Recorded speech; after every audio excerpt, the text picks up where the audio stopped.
नमस्कार दोस्तों, स्वागत है आपका मेरे YouTube चैनल में। आज से हम शुरू कर रहे हैं लूसेंट सामान्य ज्ञान की कंप्लीट सीरीज और इसकी शुरुआत करेंगे हिस्ट्री से। हिस्ट्री को हम पढ़ेंगे कॉन्सेप्ट के साथ, इम्पोर्टेंट फैक्ट के साथ और साथ ही करेंगे लूसेंट ऑब्जेक्टिव क्वेश्चन की प्रैक्टिस। हर टॉपिक के शॉर्ट नोट्स भी आपको मिलेंगे ताकि रिवीजन आसान हो जाए। यह सीरीज एसएससी, रेलवे और सभी कम्पिटिटिव एग्ज़ाम के लिए बेहद महत्वपूर्ण होने वाली है, तो वीडियो को शुरू से लेकर अंत तक ज़रूर देखें। तो चलिए शुरू करते हैं। इसमें भारत का इतिहास से शुरू कर रहा हूँ मैं। तो उत्तर में हिमालय से लेकर दक्षिण में समुद्र तक फैला यह उपमहाद्वीप भारतवर्ष के नाम से ज्ञात है, जिसे महाकाव्य तथा पुराणों में भारतवर्ष अर्थात भरतों का देश तथा यहाँ के निवासियों को भारती अर्थात भरत की संतान कहा गया है। भरत एक प्राचीन कबीले उत्तर पश्चिम में रहने वाले लोगों का एक समूह का नाम था। इसका उल्लेख ऋग्वेद में भी मिलता है। बाद में इसका प्रयोग देश के लिए होने लगा। प्राचीन भारतीय अपने देश को जम्बू द्वीप अर्थात जम्बू यानी जामुन वृक्षों का द्वीप कहते थे। प्राचीन ईरानी इसे सिंधु नदी के नाम से जोड़ते थे, जिसे वे सिंधु न कहकर हिंदू कहते थे। यही नाम फिर पूरे पश्चिम में फैल गया और पूरे देश को इसी एक नदी के नाम से जाना जाने लगा। यूनानी इसे इंदे और अरब इसे हिंद कहते थे। मध्यकाल में इस देश को हिंदुस्तान कहा जाने लगा। यह शब्द भी फारसी शब्द हिंदू से बना है। यूनानी भाषा के इंदे के आधार पर अंग्रेज इसे इंडिया कहने लगे। विंध्य की पर्वत श्रृंखला देश को उत्तर और दक्षिण दो भागों में बांटती है। उत्तर में इंडो यूरोपियन परिवार की भाषाएं बोलने वालों की और दक्षिण में द्रविड़ परिवार की भाषाएं बोलने वालों का बहुमत है। भारत की जनसंख्या का निर्माण जिन प्रमुख नस्लों के लोगों के मिश्रण से हुआ वे इस प्रकार है: प्रोटो ऑस्ट्रेलॉयड, पैलियो मेडिटेरेनियन, काकेसायड, निग्रोयड और मंगोलॉयड। भारतीय इतिहास को अध्ययन की सुविधा के लिए तीन भागों में बांटा गया है: प्राचीन भारत, मध्यकालीन भारत और आधुनिक भारत। सबसे पहले इतिहास को तीन भागों में बांटने का श्रेय जर्मन इतिहासकार क्रिस्टोफ सेलियरस, जो कि 1638 से 1707 एडी है, उनको है। ठीक है, अब प्राचीन भारत से शुरू कर रहे हैं। प्राचीन भारत इतिहास के स्रोत, ये पहला टॉपिक है। प्राचीन भारतीय इतिहास के विषय में जानकारी मुख्यतः चार स्रोतों से प्राप्त होती है: धर्म ग्रंथ, ऐतिहासिक ग्रंथ, विदेशियों का विवरण व पुरातत्व संबंधी साक्ष्य। धर्म ग्रंथ एवं ऐतिहासिक ग्रंथ से मिलने वाली महत्वपूर्ण जानकारी। भारत का सर्वप्राचीन धर्म ग्रंथ वेद है, जिसके संकलनकर्ता महर्षि कृष्ण द्वैपायन वेद व्यास को माना जाता है। वेद वसुधैव कुटुंबकम का उपदेश देता है। भारतीय परंपरा वेदों को नित्य तथा अपौरुषेय मानती है। अपौरुषेय का मतलब हुआ जिसे किसी मनुष्य के द्वारा निर्माण नहीं किया गया हो, जो देवताओं के द्वारा बनाया गया, उसको अपौरुषेय बोलते हैं। वेद चार होते हैं: ऋग्वेद, यजुर्वेद, सामवेद और अथर्ववेद। इन चार वेदों को संहिता कहा जाता है। अब पहला है ऋग्वेद। ऋचाओं के क्रमबद्ध ज्ञान के संग्रह को ऋग्वेद कहा जाता है। इसमें 10 मंडल, 1028 सूक्त, वालखिल्य पाठ के 11 सूक्तों सहित इसको मिलाकर के 1028 सूक्त एवं 10,462 ऋचाएँ हैं। इस वेद के ऋचाओं को पढ़ने वाले ऋषि को होत्री कहते हैं। इस वेद से आर्य के राजनीतिक प्रणाली, इतिहास एवं ईश्वर की महिमा के बारे में जानकारी मिलती है। विश्वामित्र द्वारा रचित ऋग्वेद के तीसरे मंडल में सूर्य देवता सावित्री को समर्पित प्रसिद्ध गायत्री मंत्र है। इसके 9वें मंडल में देवता सोम का उल्लेख है। इसके 8वें मंडल में हस्तलिखित ऋचाओं को खिल कहा जाता है। ऋग्वेद का सबसे बड़ा 10वां मंडल है। इसमें नदी स्तुति सूक्त यानी कि नदियों की प्रशंसा, पुरुष सूक्त यानी कि वैदिक समाजशास्त्र, नासदीय सूक्त यानी कि ब्रह्मांड के सृजन से संबंधित विभिन्न अनुमान, सूर्य सूक्त यानी कि विवाह श्लोक आदि सम्मिलित है। चतुष्वर्णीय समाज की कल्पना का आदि स्रोत ऋग्वेद के 10वें मंडल में वर्णित पुरुष सूक्त है, जिसके अनुसार 4 वर्ण ब्राह्मण, क्षत्रिय, वैश्य तथा शूद्र आदि जो पुरुष ब्रह्मा के क्रमशः मुख, भुजाओं, जंघाओं और चरणों से उत्पन्न हुए। मतलब कि जो ब्राह्मण है वो ब्रह्मा के मुख से उत्पन्न हुए हैं, जो क्षत्रिय है वो भुजाओं से हुए हैं, वैश्य हैं वो जंघाओं से, तथा जो शूद्र हैं वो ब्रह्मा के चरणों से उत्पन्न हुए हैं। धर्मसूत्र 4 प्रमुख जातियों की स्थितियों, व्यवसाय, दायित्वों, कर्तव्यों तथा विशेषाधिकारों में स्पष्ट विभेद करता है।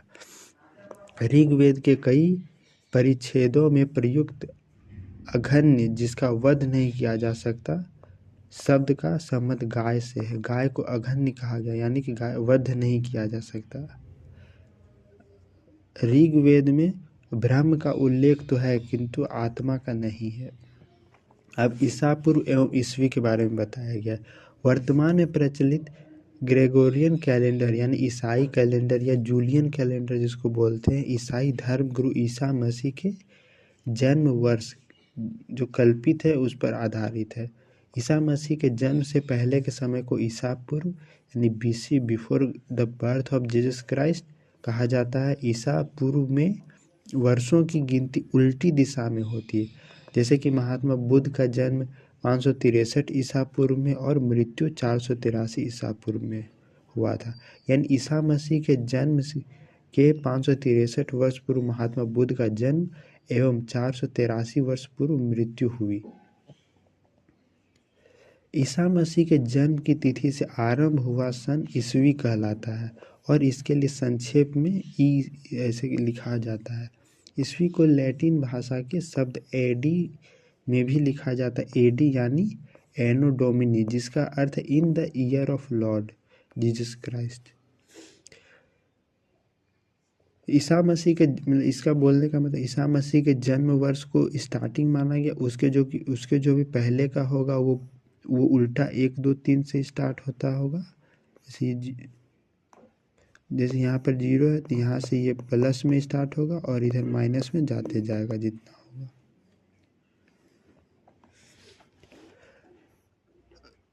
विंसेंट आर्थर स्मिथ ने प्राचीन भारत का पहला सुव्यवस्थित इतिहास अर्ली हिस्ट्री ऑफ इंडिया 1904 में तैयार किया। इस पुस्तक के 1/3 भाग में केवल सिकंदर का आक्रमण वर्णित है।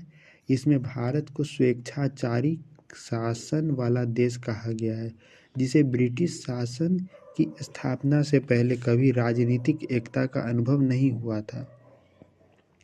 उन्होंने लिखा है, वस्तुतः भारतीय इतिहासकारों का सरोकार शासन के एक प्रमुख स्वरूप तानाशाही से ही है। वामनावतार में 3 पगों के आख्यान का प्राचीनतम स्रोत ऋग्वेद है। वामन अवतार भगवान वामन श्री हरि के पहले ऐसे अवतार थे जो मानव रूप में प्रकट हुए थे। उनके पिता कश्यप ऋषि एवं माता अदिति थी। वे बौने ब्राह्मण के रूप में जन्मे थे। भागवत पुराण के अनुसार वामन अवतार का उद्देश्य भगवान विष्णु द्वारा इंद्र को पुनः स्वर्गलोक पर अधिकार दिलाना था। वामन भगवान को दक्षिण भारत में उपेंद्र के नाम से जाना जाता है। ऋग्वेद में इंद्र के लिए 250 तथा अग्नि के लिए 200 ऋचाओं की रचना की गई है। प्राचीन इतिहास के साधन के रूप में वैदिक साहित्य में ऋग्वेद के बाद शतपथ ब्राह्मण का स्थान है। अब यजुर्वेद स्वस्वर पाठ के लिए मंत्रों तथा बलि के समय अनुपालन के नियमों का संकलन यजुर्वेद कहलाता है। यजुर्वेद में स्वस्वर पाठ के लिए मंत्र तथा बलि के समय अनुपालन के लिए नियम, इसका संकलन किया गया। इसके पाठकर्ता को अथर्वयु कहते हैं। यजुर्वेद में यज्ञों के नियमों, विधि विधानों का संकलन मिलता है। इसमें बलिदान विधि का भी वर्णन है। यह एक ऐसा वेद है जो गद्य एवं पद्य दोनों में है। अब साम वेद। साम का शाब्दिक अर्थ है गान। इस वेद में मुख्यतः यज्ञों के अवसर पर गाए जाने वाले ऋचाओं मंत्रों का संकलन है। इसके पाठकर्ता को उदात्त कहते हैं। इसका संकलन ऋग्वेद पर आधारित है। इसमें 1810 सूक्त हैं जो प्रायः ऋग्वेद से लिए गए हैं। इसे भारतीय संगीत का जनक कहा जाता है, यानी कि सामवेद को भारतीय संगीत का जनक कहा जाता है। यजुर्वेद तथा सामवेद में किसी भी विशिष्ट ऐतिहासिक घटना का वर्णन नहीं मिलता है। अब उसे अथर्ववेद। अथर्वा ऋषि द्वारा रचित इस वेद में कुल 731 मंत्र तथा लगभग 6000 पद हैं। इसके कुछ मंत्र ऋग्वैदिक मंत्रों से भी प्राचीनतर हैं। औषधों का उल्लेख सबसे पहले अथर्ववेद में मिलता है। ऐतिहासिक दृष्टि से अथर्ववेद का महत्व इस बात में है कि इसमें सामान्य मनुष्यों के विचारों तथा अंधविश्वासों का विवरण मिलता है। पृथ्वी सूक्त अथर्ववेद का प्रतिनिधि सूक्त माना गया है। पृथ्वी सूक्त को अथर्ववेद का प्रतिनिधि सूक्त माना जाता है। इसमें मानव जीवन के सभी पक्षों, गृह निर्माण, कृषि की उन्नति, व्यापारिक मार्गों का गहन यानी खोज, रोग निवारण, समन्वय, विवाह तथा प्रणय गीतों, राजभक्ति, राजा का चुनाव, बहुत से वनस्पतियों एवं औषधियों, शाप, वशीकरण, प्रायश्चित, मातृभूमि, महात्म्य आदि का विवरण दिया गया है। कुछ मंत्रों में जादू टोने का भी वर्णन है। अथर्ववेद में परीक्षित को कुरुओं का राजा कहा गया, मतलब अथर्ववेद में परीक्षित को जो है कुरुओं का राजा कहा जाता गया है तथा कुरु देश की समृद्धि का अच्छा चित्रण मिलता है। इस सभा एवं समिति को प्रजापति की 2 पुत्रियां कही गई। इस वेद में सभा और समिति को प्रजापति की 2 पुत्रियां कहा गया है। वेदों की भी कई शाखाएं हैं जो वैदिक अध्ययन और व्याख्या से जुड़े विभिन्न दृष्टिकोणों का प्रतिनिधित्व करती है। जैसे कि साकल शाखा ऋग्वेद से जुड़ी एकमात्र जीवित शाखा है। यजुर्वेद को शुक्ल यजुर्वेद और कृष्ण यजुर्वेद 2 शाखाओं में बांटा गया है। उसके बाद है माध्यन्दिन और कण्व शुक्ल यजुर्वेद अथवा वाजसनेन संहिता की शाखाएं हैं। कृष्ण यजुर्वेद से जुड़ी शाखाएं काठक, कठिनथल, मैत्रेयनी और तैत्तरीय है। कौथुम रामायणीय तथा जैमिनीय या तलवकार सामवेद की शाखाएं हैं। अथर्ववेद की शाखाएं शौनक और पैपलाद है। सबसे प्राचीन वेद ऋग्वेद एवं सबसे बाद का वेद अथर्ववेद है। उसके बाद ब्राह्मण, आरण्यक तथा उपनिषद। संहिता के पश्चात ब्राह्मणों, आरण्यकों तथा उपनिषदों का स्थान है। इनसे उत्तर वैदिक कालीन समाज एवं संस्कृति के विषय में जानकारी प्राप्त होती है। ब्राह्मण ग्रंथ वैदिक संहिताओं की व्याख्या करने के लिए गद्य में लिखे गए हैं। ये जो ब्राह्मण ग्रंथ है वो वैदिक संहिताओं की व्याख्या करते हैं और उसके लिए गद्य में लिखे गए हैं। प्रत्येक संहिता के लिए अलग अलग ब्राह्मण ग्रंथ हैं जिसे सारणी में दिया गया है। जैसे ऋग्वेद के लिए ब्राह्मण ग्रंथ हैं ऐतरेय एवं कौशिकी, यजुर्वेद के लिए तैत्तरीय व शतपथ, सामवेद के लिए पंचविंश और अथर्ववेद के लिए गोपद। ये सारे ब्राह्मण ग्रंथ हैं। इन ब्राह्मण ग्रंथों से हमें परीक्षित के बाद और बिंबिसार की पूर्व की घटनाओं का ज्ञान प्राप्त होता है।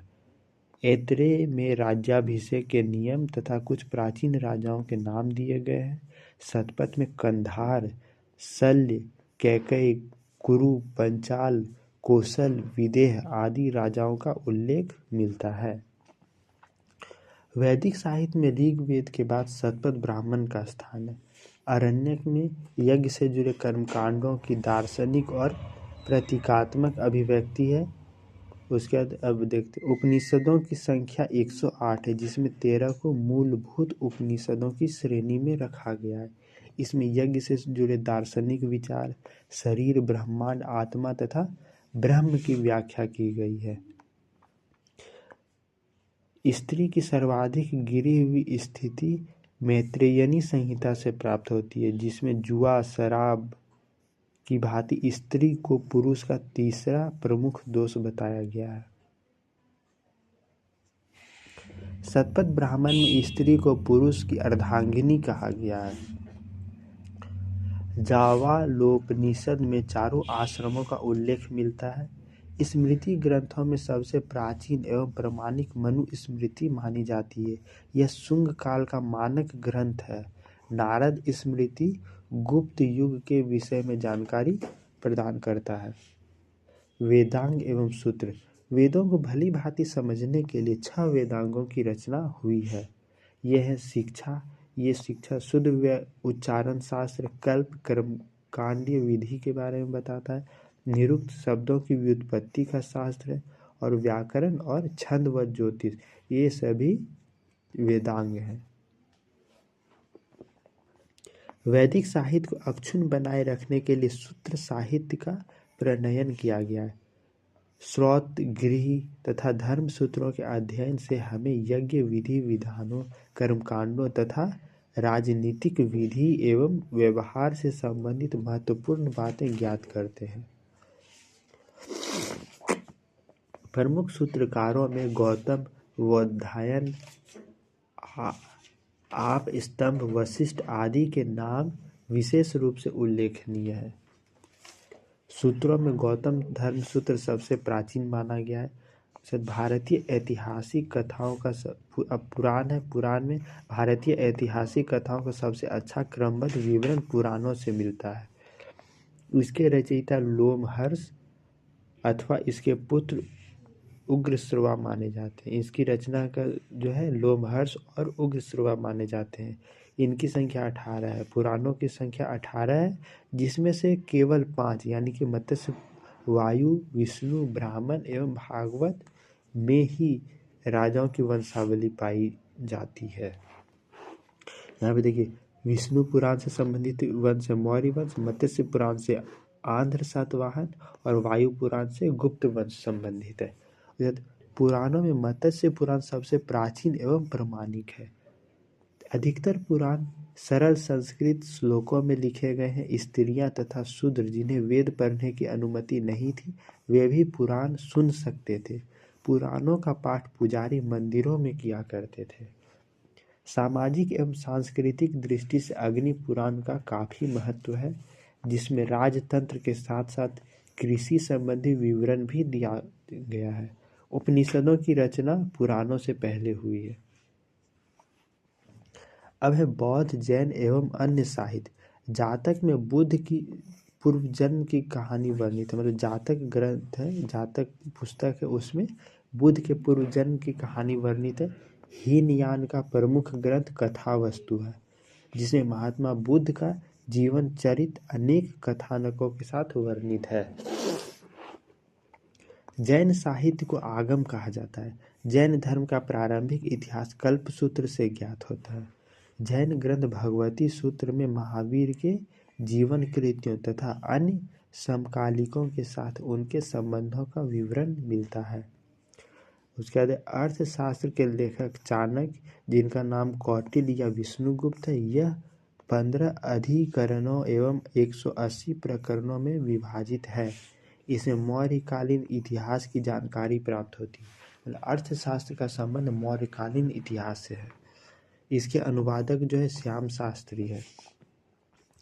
संस्कृत साहित्य में ऐतिहासिक घटनाओं के क्रमबद्ध लिखने का सर्वप्रथम प्रयास कल्हण के द्वारा किया गया। कल्हण द्वारा रचित पुस्तक राजतरंगिणी, जिसमें राजाओं की नदी के बारे में, इस ग्रंथ में 8 सर्ग है, जिन्हें तरंगों की संज्ञा दी गई है। इसमें प्रारंभ से लेकर 12वीं सदी तक कश्मीर के शासकों का वर्णन है। अरबों की सिंध विजय का वृत्तांत चचनामा, लेखक इसके अली अहमद, इसमें सुरक्षित है। इसके बाद अष्टाध्यायी यानी संस्कृत भाषा के व्याकरण की प्रथम पुस्तक है। इसके लेखक पाणिनि है। इसे मौर्य के पहले का इतिहास तथा मौर्य युगीन राजनीतिक अवस्था की जानकारी प्राप्त होती है। अष्टाध्यायी में पहली बार लिपि शब्द का प्रयोग हुआ है। कात्यायन एवं गार्गी संहिता एक ज्योतिष ग्रंथ है, फिर भी इसमें भारत के होने वाले यवन आक्रमण का उल्लेख मिलता है। इसमें जो कात्यायनी और गार्गी संहिता ये एक ज्योतिष ग्रंथ है, लेकिन फिर भी इसमें आक्रमण का उल्लेख दिया गया है। यह पतंजलि पुष्यमित्र शुंग के पुरोहित थे। इनके महाभाष्य से शुंगों के इतिहास का पता चलता है। इसके अगला है विदेशी यात्रियों से मिलने वाली प्रमुख जानकारी। और विदेशी यात्रियों में पहले है यूनानी रोमन लेखक। इसमें सबसे पहला टेसियस, ये ईरान का राजवैद्य था। भारत के संबंध में इसका विवरण आश्चर्यजनक कहानियों से परिपूर्ण होने के कारण अविश्वसनीय है। इसमें टेसियस जो ये जो राजवैद्य, इसमें इसके विवरण में आश्चर्यजनक कहानियाँ हैं, इसीलिए ये अविश्वसनीय है। उसके बाद हेरोडोटस, इसे इतिहास का पिता कहा जाता है। इसने अपनी पुस्तक हिस्टोरिका में 5वीं शताब्दी ईसा पूर्व के भारत फ्रांस यानी ईरान के संबंध का वर्णन किया है, परंतु इसका भी विवरण अनुश्रुतियों एवं अफवाहों पर आधारित है। उसके बाद सिकंदर के साथ आने वाले लेखकों में निर्याकस, आनेसिक्राटस तथा अरिस्टोबुलस के विवरण अधिक प्रामाणिक एवं विश्वसनीय है। जो चौथा है मेगास्थनीज, यह सेल्यूकस निकेटर का राजदूत था जो चंद्रगुप्त मौर्य के दरबार में आया था। इसने अपनी पुस्तक इंडिका में मौर्य युगीन समाज एवं संस्कृति के विषय में लिखा है। उसके पांचवा डाइमेकस, यह सीरियन नरेश आंतियोकस का राजदूत था जो बिंदुसार के राजदरबार में आया था। इसका विवरण भी मौर्य युग से संबंधित है। उसके बाद डायोनिसियस, यह मिस्र नरेश टॉलमी फिलेडेफस का राजदूत था जो अशोक के राजदरबार में आया था। अब अगला है टॉलमी, इसने 2री शताब्दी में भारत का भूगोल नामक पुस्तक लिखी। अब आठवां प्लिनी, इसने 1म शताब्दी में नेचुरल हिस्ट्री नामक पुस्तक लिखी। इसमें भारतीय पशुओं, पेड़ पौधों, खनिज पदार्थों आदि के बारे में विवरण मिलता है। अब 9वां है पेरिप्लस ऑफ द इरिथ्रियन सी, इस पुस्तक के लेखक के बारे में जानकारी नहीं है। यह लेखक करीब 80 ईस्वी में हिंद महासागर की यात्रा पर आया था। इसने उस समय के भारत के बंदरगाहों तथा व्यापारिक वस्तुओं के बारे में जानकारी दी थी। अब है चीनी लेखक फाहियान, यह चीनी यात्री गुप्त नरेश चंद्रगुप्त द्वितीय के दरबार में आया था। इसने अपने विवरण में मध्य प्रदेश के समाज एवं संस्कृति के बारे में वर्णन किया है। इसने मध्य प्रदेश की जनता को सुखी एवं समृद्ध बताया है। यह 14 वर्षों तक भारत में रहा था फाहियान। इसके बाद है संयुगन, यह 518 ईस्वी में भारत आया। इसने अपने 3 वर्षों की यात्रा में बौद्ध धर्म की प्राप्तियां एकत्रित की। अब है तीसरा वेनसांग, यह हर्षवर्धन के शासनकाल में भारत आया था। वेनसांग 629 ईस्वी में चीन से भारतवर्ष के लिए प्रस्थान किया और लगभग 1 वर्ष की यात्रा के बाद सर्वप्रथम वह भारतीय राज्य कपिसा पहुंचा। भारत में 15 वर्षों तक ठहर कर 645 ईस्वी में चीन लौट गया। वह बिहार के नालंदा जिला स्थित नालंदा विश्वविद्यालय में अध्ययन करने वाला भारत से बौद्ध ग्रंथों को एकत्र कर ले जाने के लिए आया था। इसका भ्रमण वृत्तांत सीयूकी नाम से प्रसिद्ध है, जिसे 138 देशों का विवरण मिलता है, जिसमें 138 देशों का विवरण मिलता है। इसने हर्षकालीन समाज, धर्म तथा राजनीति के बारे में वर्णन किया है। इसके अनुसार सिंध का राजा शूद्र था। वेनसांग ने बुद्ध की प्रतिमा के साथ साथ सूर्य और शिव की प्रतिमाओं का भी पूजन किया था। वेनसांग के अध्ययन के समय नालंदा विश्वविद्यालय के कुलपति आचार्य शीलभद्र थे। यह विश्वविद्यालय बौद्ध दर्शन के लिए प्रसिद्ध था। अब चौथा है इत्सिंग, यह 7वीं शताब्दी के अंत में भारत आया। इसने अपने विवरण में नालंदा विश्वविद्यालय, विक्रमशिला विश्वविद्यालय तथा अपने समय के भारत का वर्णन किया है। अब है अरबी लेखक। अरबी लेखक में है अल-बरूनी, यह महमूद गजनवी के साथ भारत आया था। अल-बरूनी ख्वारिज्म या खीव यानी जिसमें आधुनिक तुर्कमेनिस्तान है उसका रहने वाला था। अरबों में लिखी गई उसकी कृति किताब उल हिंद या तहकीक ए हिंद, जिसे भारत की खोज बोलते हैं, आज भी इतिहासकारों के लिए एक महत्वपूर्ण स्रोत है। यह एक विस्तृत ग्रंथ है जो धर्म और दर्शन, त्योहारों, खगोल विज्ञान, कीमिया, रीति रिवाजों तथा प्रथाओं, सामाजिक जीवन, भार तौल तथा मापन विधियों, मूर्ति कला, कानून, मापतंत्र विज्ञान आदि विषयों के आधार पर 80 अध्यायों में विभाजित है। इसमें राजपूत कालीन समाज, धर्म, रीति रिवाज, राजनीति आदि पर सुंदर प्रकाश डाला गया है। अब दूसरा है इब्न तूता। इसके अनुसार अरबी भाषा में लिखा गया उसका यात्रा वृत्तांत, जिसे रेहला कहा जाता है, 14वीं शताब्दी में भारतीय उपमहाद्वीप के सामाजिक तथा सांस्कृतिक जीवन के विषय में ही प्रचुर सबसे रोचक जानकारी देता है। 1333 ईस्वी में दिल्ली पहुंचने पर इसकी विद्वता से प्रभावित होकर सुल्तान मोहम्मद बिन तुगलक ने उसे दिल्ली का काजी या न्यायाधीश नियुक्त किया।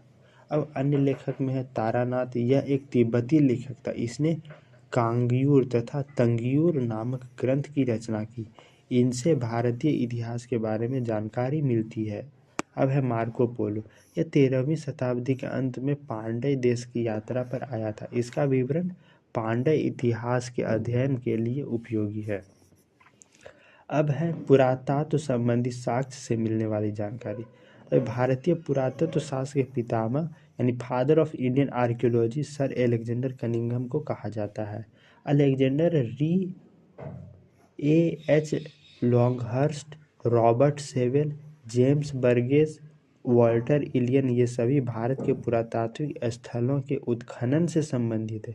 इन लोगों ने भट्टी प्रोलू, घंटासलाम, अमरावती आदि स्थलों की खुदाई की। 1400 ईसा पूर्व के अभिलेख बोगाज कोई, जिसको एशिया माइनर कहते हैं, से वैदिक देवता मित्र, वरुण, इंद्र और नास्त, जिनका अश्विनी कुमार कहते हैं, नाम से मिलते हैं। मध्य भारत में भागवत धर्म, वैष्णव संप्रदाय विकसित होने का प्रमाण यवन राजदूत हेलियोडोरस के बेसनगर विदिशा यानी गरुड़ स्तंभ लेख से प्राप्त होता है।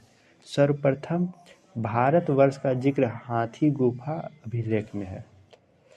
मतलब भारतवर्ष नाम का जिक्र हाथी गुफा अभिलेख में है।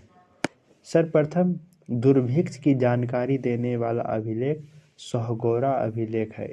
इस अभिलेख में संकट काल में उपयोग हेतु खाद्यान्न सुरक्षित रखने का भी उल्लेख है। सर्वप्रथम भारत में होने वाले हूण आक्रमण की जानकारी भीतरी स्तंभ लेख से प्राप्त होती है। सती प्रथा का पहला लिखित साक्ष्य एरन अभिलेख शासक भानुगुप्त से प्राप्त होती है। अब सातवाहन राजाओं का पूरा इतिहास उसके अभिलेखों के आधार पर लिखा गया। रेशम बुनकर की श्रेणियों की जानकारी मंदसौर अभिलेख से प्राप्त होती है। अब कश्मीर नवपाषाणिक पुरा स्थल बुर्ज होम से गर्त आवास यानी कि गड्ढा घर, अंडरग्राउंड घर इसको बोल सकते, का साक्ष्य मिला है। इसमें उतरने के लिए सीढ़ियाँ होती थी। यहाँ मनुष्य के साथ साथ उसके पालतू कुत्ते को भी दफनाने की कथा प्रचलित है। पुरातत्व पुरा स्थल उस स्थान को कहते हैं जहाँ औजार, बर्तन और इमारतों जैसी वस्तुओं के अवशेष मिलते हैं। अब है प्राचीनतम सिक्कों को आहत सिक्के कहा जाता है। इसी को साहित्य में कासार्पण कहा गया है। सर्वप्रथम सिक्कों पर लेख लिखने का कार्य यवन शासकों ने किया था। अब यहाँ पर कुछ अभिलेख और उससे संबंधित शासक के बारे में बताया गया है। हाथी गुफा अभिलेख, ये जो तिथि रही इसमें डेट नहीं दिया गया, ये कलिंग राजा खारवेल से संबंधित है। जूनागढ़ जिसका गिरनार अभिलेख है वो रुद्रतामन से संबंधित है। नासिक अभिलेख गौतमी बलश्री से संबंधित है। प्रयाग स्तंभ लेख ये समुद्रगुप्त से संबंधित है। ऐहोल अभिलेख पुलकेशिन द्वितीय से संबंधित है। मंदसौर अभिलेख ये मालवा नरेश यशोवर्मन से संबंधित है। उसके बाद ग्वालियर अभिलेख ये प्रतिहार नरेश भोज से संबंधित है। भीतरी एवं जूनागढ़ अभिलेख यह स्कंदगुप्त से संबंधित है। उसके बाद देवपाड़ा अभिलेख यह बंगाल शासक विजय सेन से संबंधित है। अब है अभिलेखों का अध्ययन एपिग्राफी कहलाता है। समुद्रगुप्त की वीणा बजाती हुई मुद्रा वाले सिक्कों से उसके संगीत प्रेमी होने का प्रमाण मिलता है। अरिकमेडु यानी पुडुचेरी के निकट ये जगह है, यहाँ से रोमन सिक्के प्राप्त हुए हैं। सबसे पहले भारत के संबंध वर्मा यानी कि सुवर्ण भूमि, वर्तमान में पहले सुवर्ण भूमि नाम था, वर्मा में इसको म्यांमार बोलते हैं। मलाया जिसको स्वर्ण द्वीप कहा जाता था, उसके बाद कंबोडिया जिसको कंबोज कहा जाता था, और जावा जिसको यव द्वीप, इसे स्थापित हुए थे। सबसे पहले भारत के संबंध ये सब देशों से स्थापित हुए थे। तो ये पहला चैप्टर कंप्लीट होता है। आपको ये वीडियो अच्छा लगा हो तो वीडियो को लाइक और चैनल को सब्सक्राइब करें। धन्यवाद।